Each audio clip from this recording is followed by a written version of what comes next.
And I call the member for Fairfax. Thank you very much, Deputy Speaker. The Liberal National Party believes in free enterprise. We believe in empowering the individual to realise their full potential. The Australian Labor Party believes in big government and ensuring the average Australian worker is kept down and cannot achieve his or her full potential. And that is why the motion being put by the shadow deputy leader today is a disgrace. And I say that on three grounds, Deputy Speaker. Firstly, the Labor Party wants to deny the Australian workers the opportunity to work in the first place. Secondly, the Labor Party want to ensure that the Australian worker is treated as a second-rate citizen. And thirdly, where the Australian worker makes a buck, the Labor Party wants to tax them as much as they possibly can.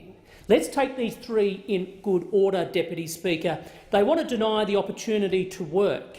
Here we are as a government trying to provide company tax cuts so that companies can reinvest in their businesses and create jobs for Australians. The Australian Labor Party do not want that to happen. They do not want to see more jobs created for Australians. Here we are making a record spend on infrastructure, $75 billion over a 10-year period. Yet the Australian Labor Party will not support our infrastructure spend. When they make announcements, it's announcing old money or it's covering money that's already been announced by state Labor governments. They're not interested in seeing infrastructure built, which of course would create jobs for everyday Australians. We have the most ambitious trade agenda that any government has ever had, evidenced by the China, Korea, Japan, Peru, TPP-11 free trade agreements. And all we have been is stymied by those opposite.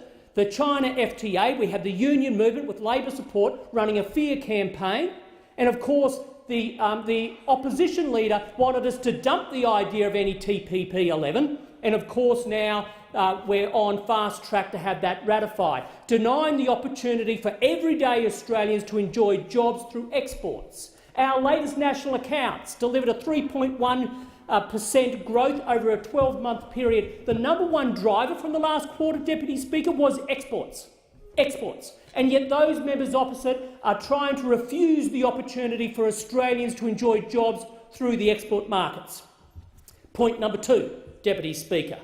Despite their mantra for fairness, the Labor Party will always put the worker second. Now, we know that because this government restored the Australian Building and Construction Commission, the ABCC. Those opposite wanted to fight against it. They were happy to see lawlessness prevail on the Australian worksite so the thugs and the bullies can have it over the everyday Australian worker. That's how they treat them as second-rate citizens, Deputy Speaker. We, of course, wanted to prioritise Australian workers by getting rid of the 457 visa scheme and replacing it so Australian workers get more work. But, of course, those opposite love the 457s, as evidenced by the opposition leader, who had almost a world record in increases when he was a responsible minister for the 457, from about 68,000 to 110,000. Love the idea of foreign workers over Australian workers. That's the Australian Labor Party, despite the fact that this government is now seeking to legislate an amnesty so that hard-earned savings earned by workers can be restored to them. The Australian Labor Party, they are denying that opportunity. Second-rate citizens.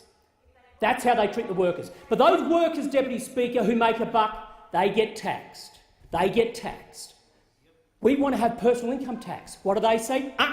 We do not want the worker to pay less tax. They want to ensure that if you own a home, the everyday Australian worker is punished through negative gearing, capital gains restructuring, Deputy Speaker. That's how they treat the Australian worker. And, of course, the retirees, older Australians in particular, if you own a share portfolio through their franking credit scheme, All over for you too. You pay more tax. I thank the member and I call the member for Batman. Thank you, Deputy Speaker.